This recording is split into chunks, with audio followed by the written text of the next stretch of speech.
A paz do Senhor Jesus, amados. Hoje resolvi falar com vocês a respeito da palavra fidelidade. Se eu pedisse para você me definir o que significa fidelidade, o que você me diria? Então eu fui procurar no dicionário a definição desta palavra fidelidade. Olha só, para a gente meditar bastante a esse respeito.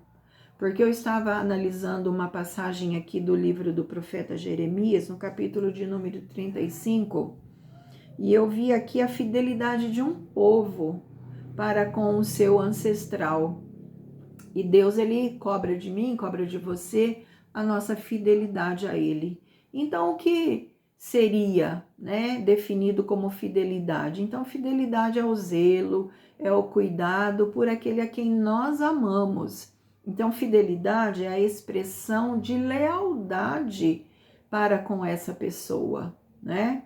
Então, quando nós olhamos para esse capítulo de número 35, nós vamos ver a fidelidade dos recabitas.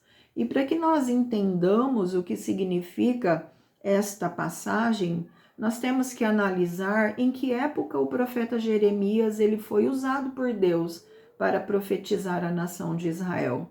Então, nós sabemos que o profeta Jeremias ele se levanta no seu ministério profético por volta do ano 626 antes de Cristo.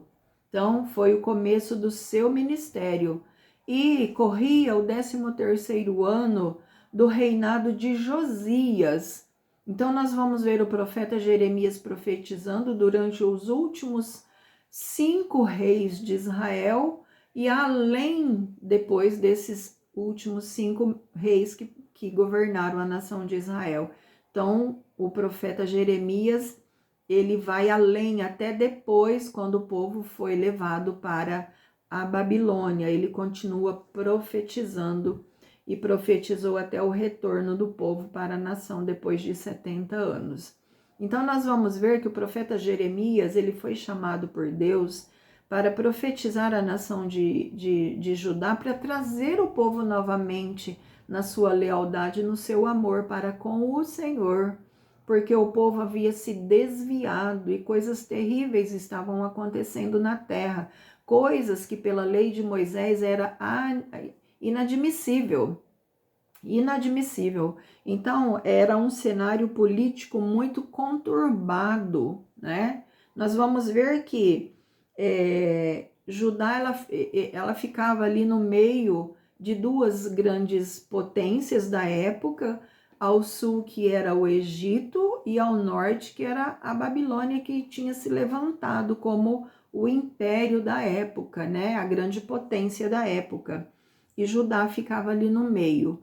Então nós vamos ver o profeta Jeremias olhando para todo aquele cenário político, Israel ou a nação de Judá querendo fazer alianças com o Egito ao sul, para que o Egito livrasse a Judá das mãos da grande Babilônia, e o profeta Jeremias ele se encontra nesse meio ali, ele é levantado por Deus para profetizar a nação de Judá, que não adiantava se levantar e correr para o Egito, buscar aliança com o Egito para ser livre das mãos da grande Babilônia, porque Deus usaria a grande Babilônia para exercer justiça sobre a nação de Judá.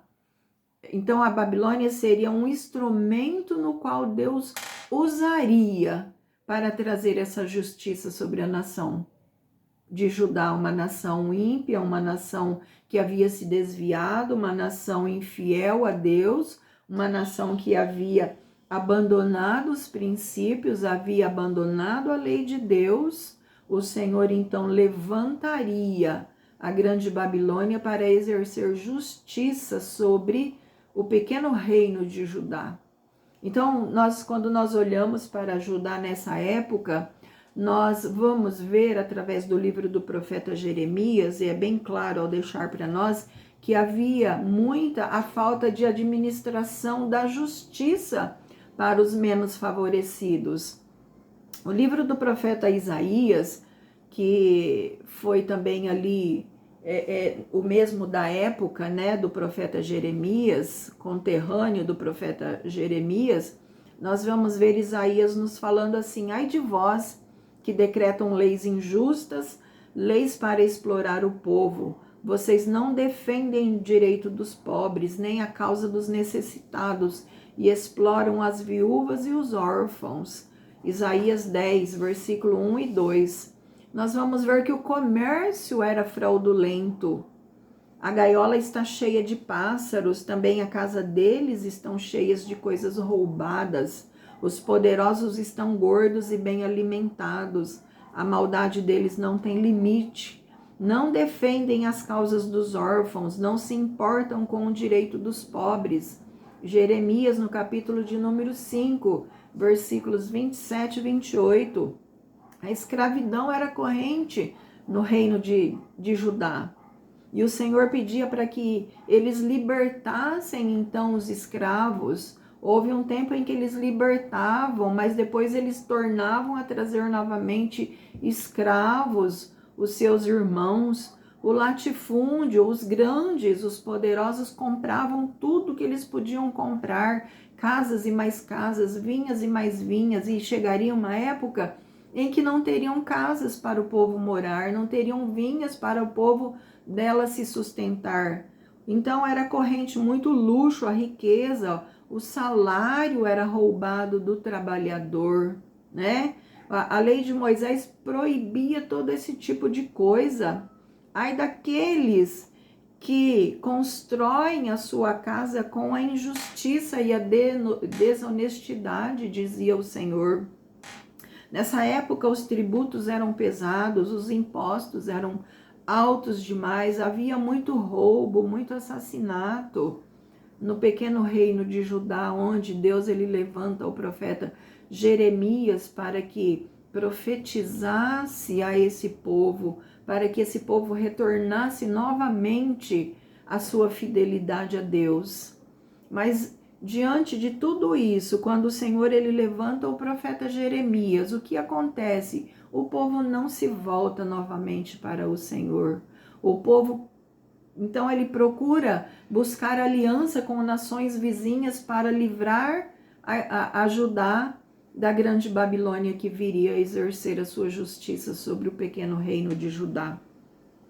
Então, com tudo isso, o Senhor usa o profeta Jeremias e pede para que o profeta Jeremias ele vá então, né, à casa dos recabitas, aqui no capítulo de número 35 do profeta Jeremias, nos diz assim que a palavra do Senhor veio a Jeremias nos dias de Jeoaquim, filho de Josias, rei de Judá, dizendo: vai à casa dos recabitas, fala com eles, leva-os à casa do Senhor, a uma das câmaras e dá-lhes a beber vinho.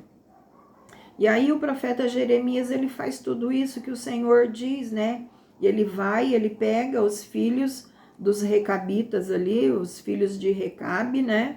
E ele leva para uma das câmaras no templo e ele serve, ele começa a colocar taças de vinhos ali, servindo vinhos para aquele povo.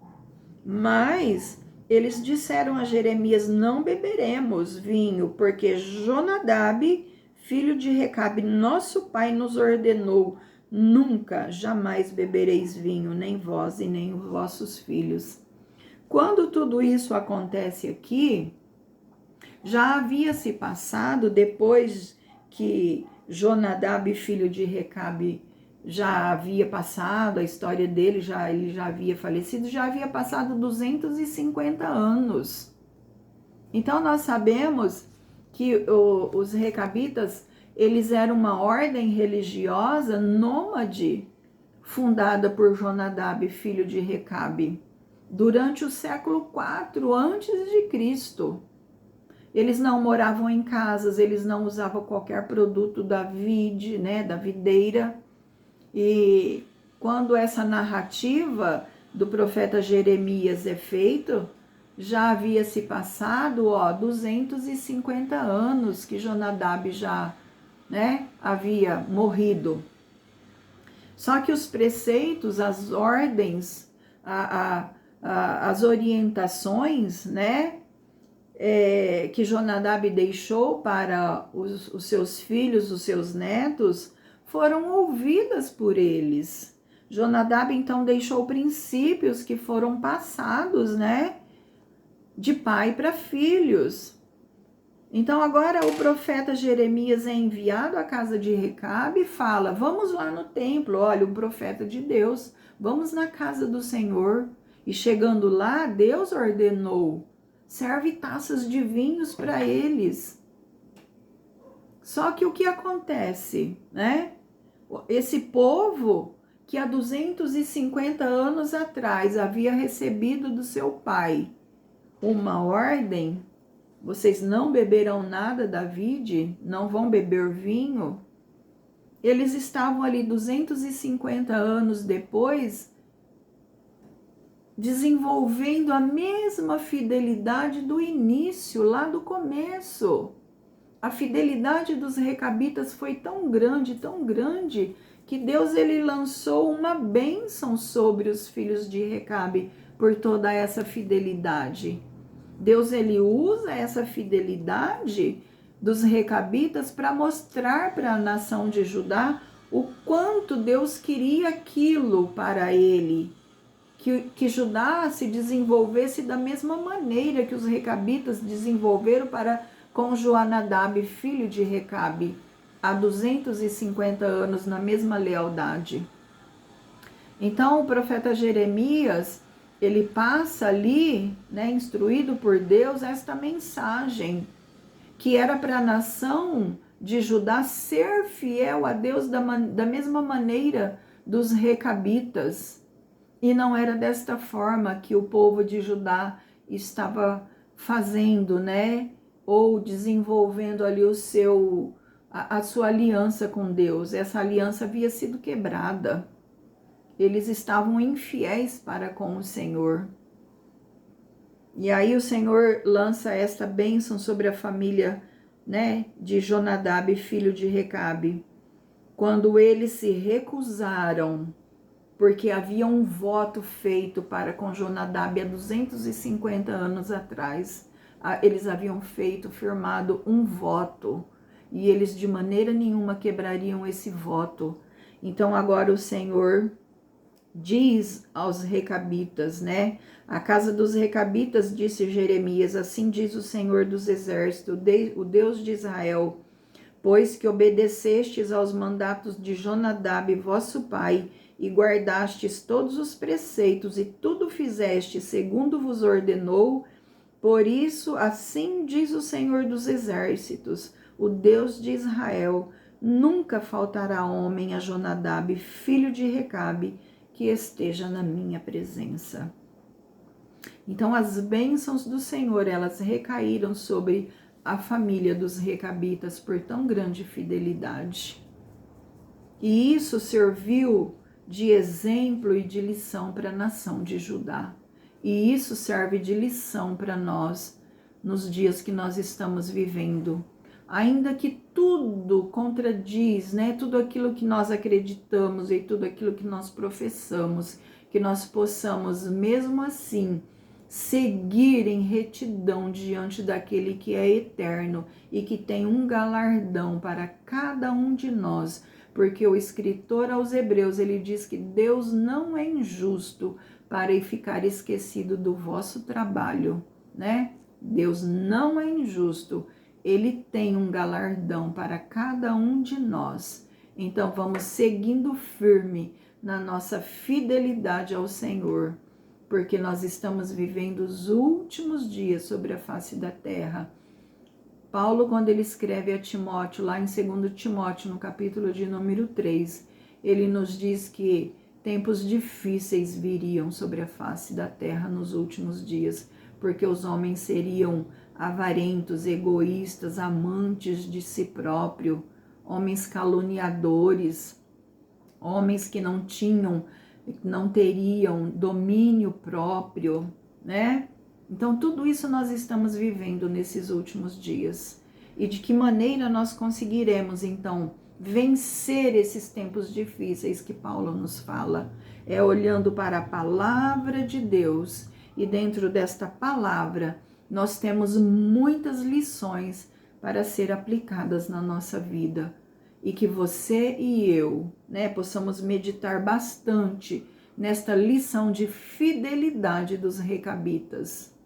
Os recabitas foram fiéis a votos que eles haviam feito para Jonadab, filho de Recabe, há mais de 250 anos atrás, de que eles não beberiam vinho e não comeriam nada do que viesse da vide.